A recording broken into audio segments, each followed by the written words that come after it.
our market.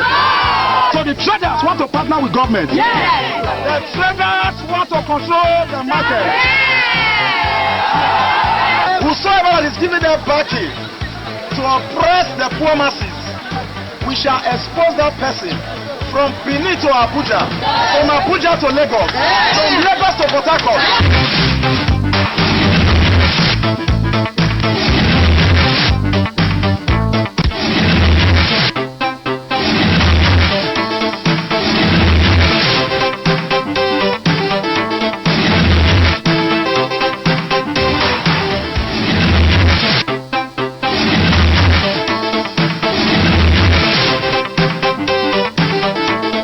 Welcome to yet another wonderful edition of our program Business Today on Edo Broadcasting Service Reloaded. My name is Uncommon Emmanuel, and I want to specially welcome you to yet another wonderful edition. But you know how we've been building on this program. Whatever we do on the program is deliberate. We bring information to you that are practical, that you can make meaningful sense out of them, and not just that, you can take on the spot decision. That's what we've been doing personally for you, business wise, and also around the nation. That is what we do on Business Today. It's all about you, and that's why we are always here. Once again, welcome. Few days to the governorship election in Edo State. Businesses are already feeling the vibes of feeling the benefit of an election period. But that's not what we are discussing today.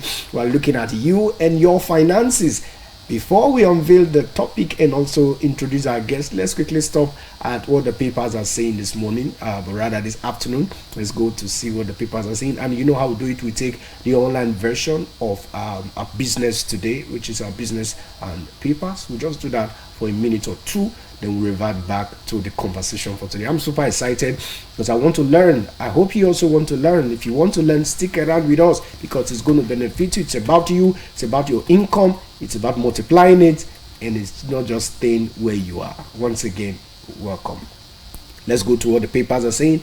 The online version, Business Today, with a headline that says Emirates booking slow on dollar changes, and Visa travel agent are commenting how Emirates booking is slow on dollar changes.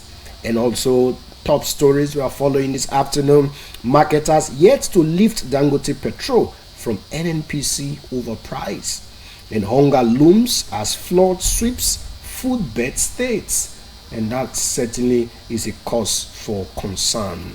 And we have Canadian study permit fall by 54% as students hunt for options.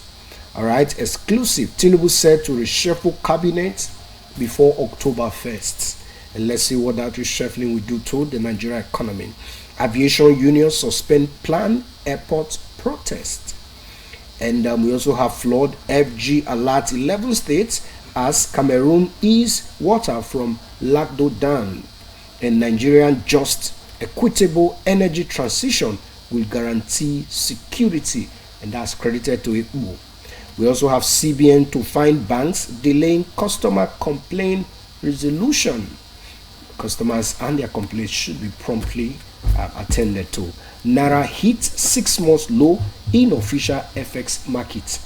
And let's take one more before we go. We have new multipurpose app will check drivers, curb road accident, fight corruption. Muhammad, and that's the FRSC call Masha. All right, please, if you want to keep yourself up to speed, get a online version or get a hard copy of the papers, and you will be right on track. All right, once again, welcome to our conversation proper this afternoon. We're going to be exploring our conversation this afternoon. We are going to consider your income. Now we've talked about savings. Now we talked about putting yourself under budget. Now the incomes are there. Now you are working. How do you diversify? Multiple streams of income will be our conversation today. We're looking at multiplying your finances through multiple streams of income. And I have a consultant because I don't just bring people who speak. These are practitioners because we want you to act on what you are being told. So we bring practitioners who will be speaking to you from years of experience, and I want you to sit around with us and not just listen, begin to take steps, jot the things you should be doing and ensure that you act on that. I'm so excited this afternoon to introduce to you our guest. Is no other person than Mr. Caleb Akpasubi. Mr. Caleb, good afternoon this afternoon. Good afternoon. Thank you very much for having me here.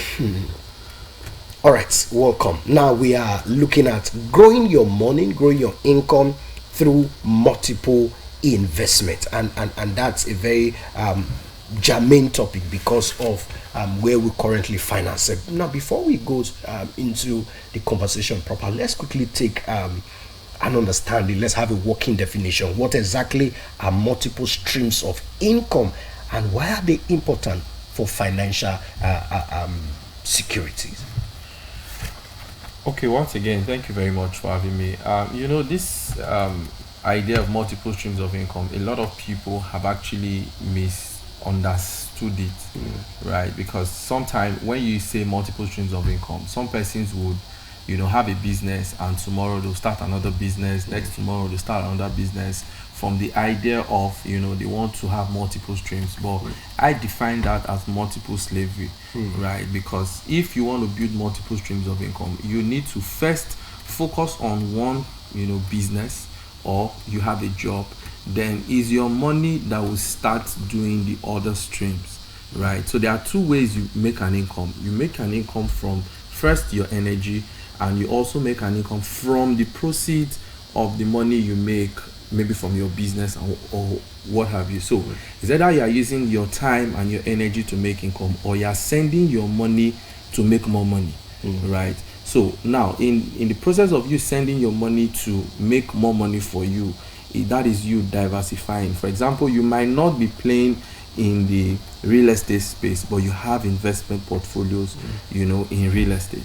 You might not be playing in let's say in fashion, but you have companies that you've invested in, maybe through this Nigerian stock market, that are running fashion business. So that is you diversifying your income into multiple streams. Right. Now, from what you said, I think there are two things I can pick. There is the energy talks about probably the active income, and it's also called a passive income. Let's get clarity, because on this show we get clarity and we want our guests to make meaning from just from these jargons. Now, what is passive income?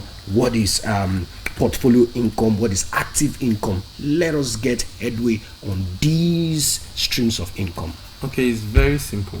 Active income, this is where you are actively putting in your time and your energy to make money. Either you have a job or you run a business. That is active income. Now, but when your money is the one making more money for you, that is passive, right? So at that point, you are no longer actively involved. You just send your money around. I listened to a story of a billionaire, and he said one of the best staff he has ever hired in his whole of his life, that has made him live the kind of lifestyle that he has today.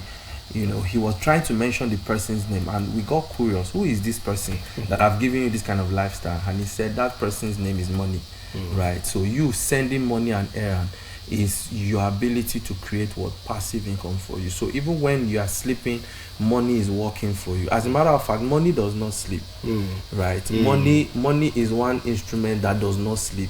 So you must understand that you have to position yourself in a place where when you are sleeping, your money is doing the work for you. But when you are the one who always does the work, right, you end up working forever, right? So that's why I tell people, do you want to get rich quick, or you want to get rich forever? So there are two different. What are the differences? Because obviously, I want to get rich quick. You don't need to get rich at 70, at 80, and at the same time, we want this wealth that you have gotten to also be passed down to your children's children, if possible. Now, getting rich quick is you wanting to make money with your effort. For example, there are two guys in a particular town, and there was no water in this town. So the first guy, and there was a river across the two towns, right? So the first guy took bucket and started fetching from the river to sell to town A, right? He was making money, Obviously. but the challenge was the day he fell sick, he could not fetch water, so he couldn't make money. Why the guy in town B, instead of using bucket to fetch the water, he needed to build a system, a funnel that channeled the water straight to the town. Then he was there collecting money for people to fetch. Now the day that guy fell ill, all he needed to do was to employ somebody that could continue to collect the money for him. So you see, there are two different mindsets. One wants to be rich by just using, because it feels like, when he just go there, you start getting. But because it took that guy a longer time to build that process, that system, that funnel, right? So he may not get rich quick, but at the end of the day, you realize that he will get rich forever. Why? Because as long as that system remains, he keeps generating income. All right, now there's somebody watching us out there right now who just probably got a job or just started a business, and now he's listening to you this afternoon saying, diversify, multiple streams of income. And the question is asking, where should I start from? Now my salary is about 70,000, 100,000, 150,000. Is battling with making ends meet on one hand because of the present economic challenges. On the other hand, is listening to you, telling him you can keep something from that your income and send it on an errand. How will these persons watching us, how will they balance these two contradicting variables and at the same time apply the knowledge you are proposing? Okay, the first thing I tell people when it comes to investment is you have to invest in yourself, because the greatest kind of investment you can ever do is not investing in real estate, it's not investing in the stock market, it's investing in yourself. Because when you are knowledgeable enough, it gives you a bigger edge. Like I always advise people, never you invest in a product or invest in a business that you don't have an idea about, right? So you always investigate before you invest. So the first step for any kind of investment is investing in yourself. Learn about that thing, read about it, if possible pay for training, right? For those persons who want to go into stock market or real estate or whatever, go for training. There are master classes, that some of these mentors they do. Learn real estate, so at that point it puts you in a better position to invest successfully. And for somebody who you have a job and you are looking at investing, like I said, you invest in yourself. Then the next process is you start saving a fraction of what you earn, right? And I always tell people, whether you save or you don't save, money is never enough, right? So when you save and the money is not enough, it's better than when you don't save and still the money will not be enough, right? Because when you save for two reasons, you save for emergencies and opportunities, right? And somebody's emergency can become your opportunity. So when you are not cash ready, somebody can come to you and say, I have a land of 5 million naira, but if you can give me 2 million, I can let go. But because you've been eating all the money you've been making, you won't have cash to take advantage of that opportunity that would have moved yourself to the next level. I have series of examples. That's where I was going, because I don't just want practical. What have you done? How have you taken advantage of these concepts you are putting forward? Okay, let me give you an example.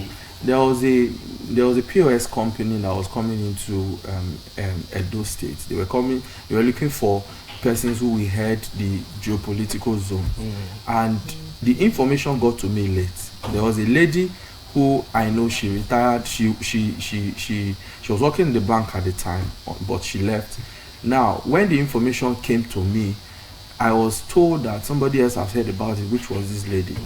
Now, because I'm somebody who, anytime I teach people, I tell them something. I said, always have a threshold that your account balance should never go below, right? Because there is what we call becoming a money magnet. The concept of becoming a money magnet says money will only goes to where there's existing money, because money is sensitive, right? So because I already had cash on ground. I didn't have to start running up and down to look for the money. Immediately I got the information, I did all my necessary verification. I knew, okay, this was an opportunity that I could take advantage of. Then I signed into it. So while she was looking for money, I had money that I was already saving for the next opportunity. And they say once preparation meets opportunity, expansion is the result. Sure. So that is the idea. So you took advantage. Exactly. Because we need to get that to the. Yeah. So wow. I took advantage of that opportunity, and it has really been an amazing one since then till now. Give us another example. I think I'm liking the example. Okay, recently I'm actually a real estate person, so I have a lot of real estate that I do. So there's a particular community that I buy properties from a lot. So one of the guys there, one of the bush guys, told me that, see, his wife is currently in the hospital. She wants to give birth, but as of now, he doesn't have money. Guess what? A location in that community that was selling for 3 million, 3.5. Do you know how much I got that property? Just 1 million naira. So immediately he told me, in fact, he was telling me to pay. So I told him that, see, it's a distress sale. I have 1 million. If you are ready, I will give you the money. So he had to weigh the options. Is it to let his wife, the risk of his wife, or he would rather let me pay the money. So I took advantage of that opportunity. So that's another one. So there are several ones like right, that. now let's look at key factors to consider before diversifying into multiple investment options, because there are key factors to consider, obviously, and you have done it, you are teaching it. So tell us some of these key factors that it would be investors who seek to diversify should begin to consider. Like I said earlier, before you invest, always ensure that you have knowledge. Knowledge is the fundamental for every investment. For example, during this end bad governance, protest that happened, I think about last month or so. Now, when they were announcing the protest, I never knew how long it was going to take. So, and prior to that time, I didn't have so much knowledge on stock market. I've just been doing real estate, but I needed to learn, some deeper levels of investment. So, because of that period, I said, okay, let me go into stock market. The first thing I needed to do was to get a mentor. I got somebody who, has been trading stock for years, and he started taking me. And fortunately, the protest did not last, but I've already gained some knowledge, and I'm currently building on that knowledge. So at the same time I'm investing there, I'm currently also learning at the same time. So the first factor you need to look at is knowledge. And secondly, you need to understand that investment has a twin, and that twin is risk and reward. Right? So the concept of investment says, if you want more reward, be ready to take more risk. If you want less reward or minimal reward, be ready to take less risk or minimal, risk. So that's another concept. Then the last concept that you need to understand about investment is you need to understand your ability to think long term. The idea of investment is you planting a seed that is going to grow over time.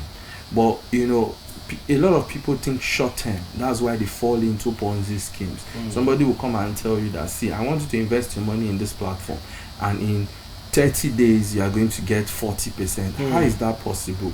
Right? But it's tempting. Yeah, it's tempting. Yes, that is why they fall victim.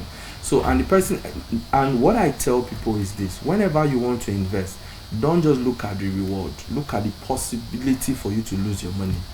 I think that will also kind of balance your appetite for reward. Exactly, because Warren Buffett said something. They said the first law of investment is never lose your capital, and the second law is never forget law number 1. So your capital is key. So once you weigh the option and you realize that there may be possibility for you to lose your capital, then is it that you invest very little of your funds, or you just back out completely.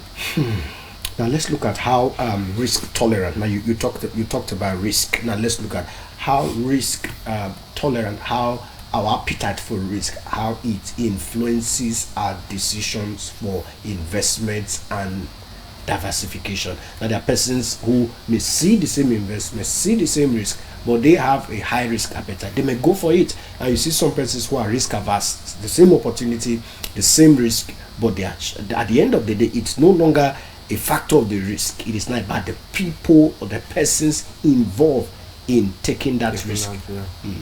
All right. So when you talk about risk and risk appetite, is practically measured based on your age. The older you grow, the less risk you can handle. For example, somebody who is in the age of in his 20s can dabble into different investment that he loses his money. Age is still on the side. Time is still on his side. Yeah, he has enough time to recover.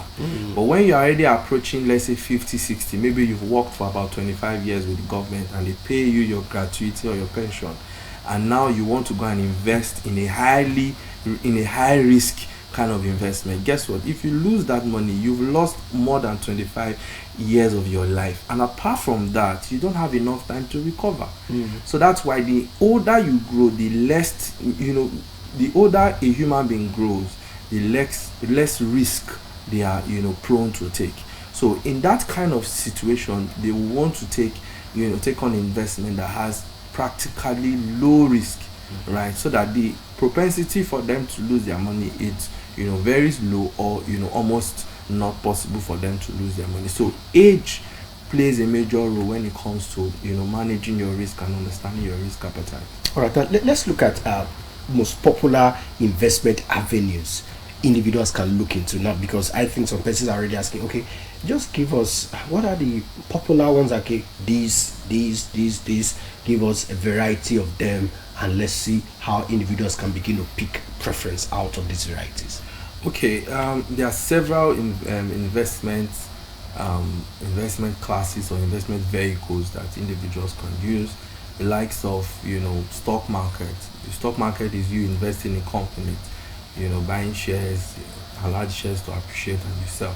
Then we also have cases in Nigeria where I think we saw a very renowned investor who came out to say he invested millions so many years ago. Today that investment is not worth about 200,000 or thereabout. Now we won't talk about stock in itself. Is it a viable option in Nigeria, or it is something that works outside this climate? Because we must clear that fact to our viewers. All right. When you talk about, and I'm going to come, I was going to come there anyway. But when you talk about stock market is you investing in companies. Now, before you invest, you will definitely do your due diligence on the company that you want to invest in. For example, like MTN and the likes, right? So it now left for you to say, okay, because of my research about this company, I can risk it. But that doesn't mean that your ability to be on the winning end is 100% sure. Because, and that's why I always talk about real estate. Real estate is one of the realest investments you can ever do on earth. Why? Because it's a physical asset. I could invest and take you there and say, oh, this is your property. And one thing I love about real estate as an option is that real estate, there is no bull season and bearish, like the cryptos and all of that. Real estate will always go up. You can't go wrong with real estate.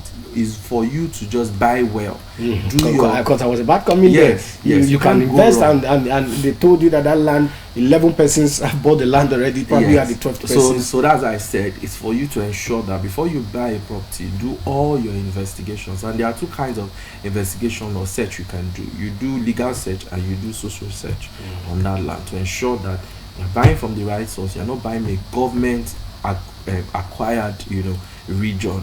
Right, so when you buy, you do your necessary documentation and take possession, right, by doing maybe CFO, doing mini fence around it, and that property will stay there for as long as you exist, and you can pass that property on, right? And like I tell people, business can go bankrupt, stock market can crash, but real estate is almost like one of the most powerful. Before you overpraise real estate, please tell us other options. You talked about investing in shares. You talked about real estate. Maybe you can also do bonds. Bonds. This is where the government borrow money from the public, from the masses, and say, okay, we want to borrow this money for, let's say, 5 years or 2 years or 3 years, and they pay you a return annually. right? Then you can also do mutual funds. Mutual funds is like a pool of funds, right, where we have fund managers that they diversify the portfolios using the money, but they pay you, let's say 15% or 20% per annum. Is that one operational in Nigeria? Yes, we have several platforms that does it, and we have individuals that I also do mutual funds with as well. So these are some few. Except then, if you want to go volatile, you can do stuff like cryptocurrency, forex, and the likes. But those ones, the risk is very high, right? So you'll be ready to, of course, the reward is also high as well. But then you'll be ready to pay the necessary risk or bear the risk if there's any loss at the end of the day. All right, now let's come to you talked about real estate, but at a point in the history of investment in Nigeria, we weren't talking real estate, we're talking stock. Are you saying is real estate kind of seasonal, or it is something that is here to stay and continue to the foreseeable future? When we talk about real estate, before we existed, there was real estate. While we are existing, there is real estate. Even when we stop existing, there is real estate. Like I always tell people, the first gift God ever gave to man is not a woman, it's a land, which is Garden of Eden. And there are only 3 people that can be called lords on earth. The first is God, the second is the judge, right, in the court. Then the third is the landlord, the one that owns the land, right? So real estate is practically one of the 2 even God uses to transfer wealth from one generation to another. That's why if you read the Bible, you always hear, I will give you the land of this, I will give you the land of Canaan. At the end of the day, the children of Israel moved from Egypt to where? Promised land. It has always been about land. It has always been about real estate. So that's why, if you realize that most of the things our parents left for us are always real estate related. Maybe your parents left a house or a land or whatever, right? They do not really leave cash, but they leave more of those. More of real estate. Why? Because real estate is not only a vehicle for wealth creation, it's also a vehicle for wealth retention and wealth transfer. So that's why, in fact, there is no human being that can exist without real estate. This radio station is here because of real estate. You cannot go live just on the air. You have to have an enclosure. You have to have. So that's why a lot of people say, "Oh, I'm not in the business of real estate." But you're a doctor. Where is your hospital? Your hospital is on a piece of real estate. Oh, I'm into transportation. Where is your park? Your motor park or your bus? Where does your bus ply? Your bus plies on the road, and that is real estate. You are into aviation. Where is your airplane? Your airplane cannot be flying on the air forever. It will land somewhere. That where it's landing is on a piece of real estate. So practically no human being can run away from real estate. So that's why real estate still remains one of the most powerful investments anybody can do on this face of the earth. All right, now let's look at investing in real estate, all right, as an avenue. Now we know sometimes these real estate are capital intensive. To probably you make huge capital outlay to get this property, and even to manage these properties are also kind of huge. Give us a deeper understanding about for beginners in investing in real estate, so that, because you are a pro in that field, tell us what a beginner out there, somebody just coming up, probably has money, that young guy who just made money and is thinking of buying a Lexus Jeep and is living somewhere outskirts of the city. What will you tell that young person, giving us a deeper understanding of this concept? All right, so this is what I tell people. You don't get rich to acquire real estate. You get rich by acquiring real estate. Please come again. You don't get rich to acquire real estate, which a lot of persons want. Yes. They want to. They want to get rich first before they start buying real estate. No, the concept is you get rich by acquiring real estate, meaning it's the real estate that will make you rich. So at that line, where do I start from now? Good. So for example, in my organization, we have different plans that we do, instrumental plans and what have you. So of course, if anybody wants to get an information, maybe they can get to you or whatever. So now what that means is, even somebody who is earning as low as 100,000 can start an investment. Sometimes we stretch it to, let's say, 12 months or 18 months plan, and they will start paying on installment. I have a lot of young people today that own real estate because of our product, and because of our strategy, we've made it very easy that even somebody on the street that is earning some little money, who feels like, oh, real estate is for only the rich, he can do real Why estate. are you democratizing this process? Is it because of your love for persons? Because I know it has been said that rich people don't divulge their success secrets. Now you are trying to democratize. Everyone should own a land. What is the source of this inspiration coming from? Okay, first thing first is because we want to give people opportunities to be able to own real estate. And secondly, is also a business strategy. For example, when Picnic, was actually making that big stuff, Cowbell had to push them out of the market by producing smaller piece of it. So you have to understand that there's money in every market. There's a market for the rich, there's a market for the middle class, there's a market for the poor. And as a matter of fact, even the market for the middle class, it sometimes can even give you a huge amount of funds. So if you say, okay, you need to strategically look at, if for now you don't have a lot of wealthy people that are doing business with you, you can actually penetrate into the market of the middle class, because they even have the population, but just that they will have to be paying in bits, right? So, but with good strategy, with good financial management, you should be able to put all of those things together and create, a viable business around it at the end of the day. So first, it's about we giving them the opportunity to buy and get real estate. Secondly, is also a business strategy for us as an organization. All right, now explain this concept, because we hear compound interest, especially some persons who go for trainings, go for probably webinar. You hear compound interest. We want you to explain compound interest and how it applies to long-term investing, because sure, it is when we talk about long-term, we talk about investing, and we talk about compounding. So give us an overview of how compounding is synonymous with long-term investment, because our viewers out there, they want to know. All right, so the concept of compound interest is your ability to accelerate your process when it comes to either savings or investment, right? And compound interest works with time, long term. It's a long term practice. So, for example, if you are to save if you are to start a savings plan for 31 years by starting with just 1 naira, then every year you double the amount. For example, this year you save 1 naira, that's 2024. 2025 you save 2 naira, that means you doubled 1 naira. 2026 you save 4 naira. 2027 you save 8 naira. So you keep doubling it. In 31 years you would have saved up to 1 billion naira.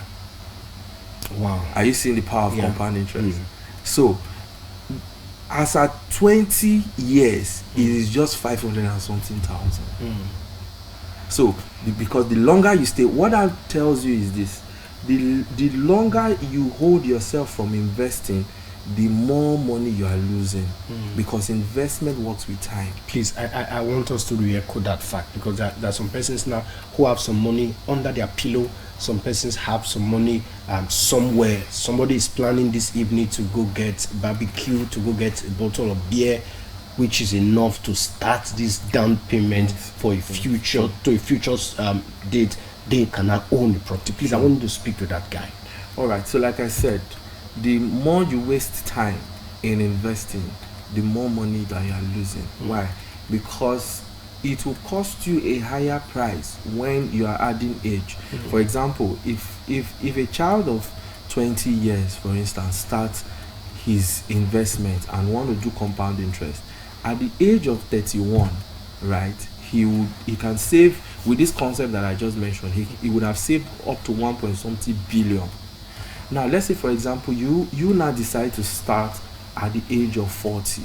You realize that for you to achieve that, you have to be 71. Now, if we take a scenario of the 20 years old guy to somebody, now he's at the age of 51, he has made that value.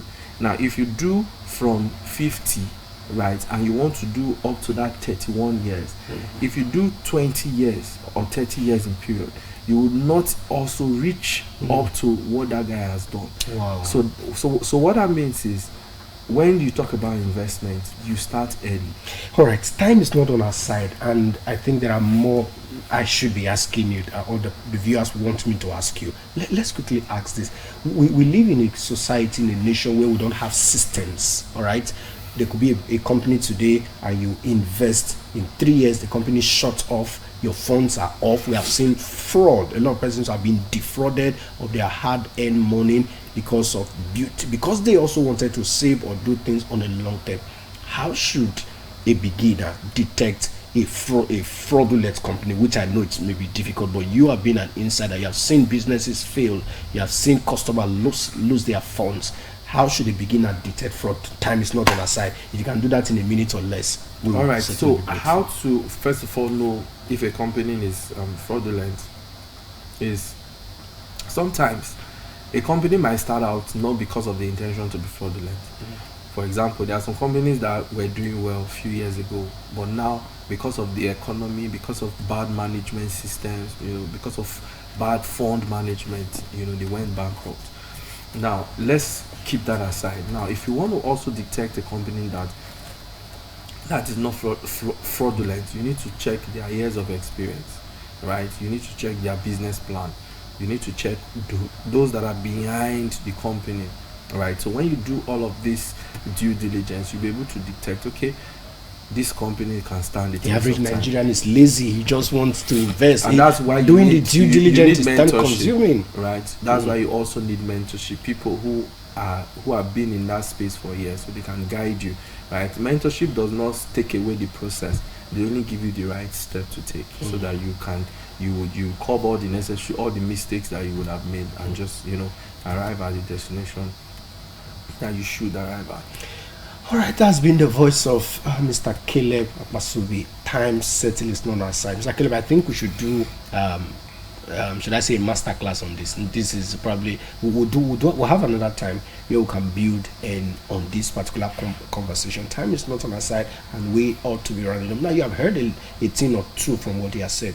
My call to you today is take action. Don't delay what you should be doing. Don't do today. Don't do tomorrow what you should be doing today. Take action. The more you delay, the more time catches up with you, and the more wealth you are missing out. For my name is Uncommon Emmanuel, signing out for Business Today on the Do Broadcasting Service Reloaded. Join us same time next week, and it promises to be another exciting journey.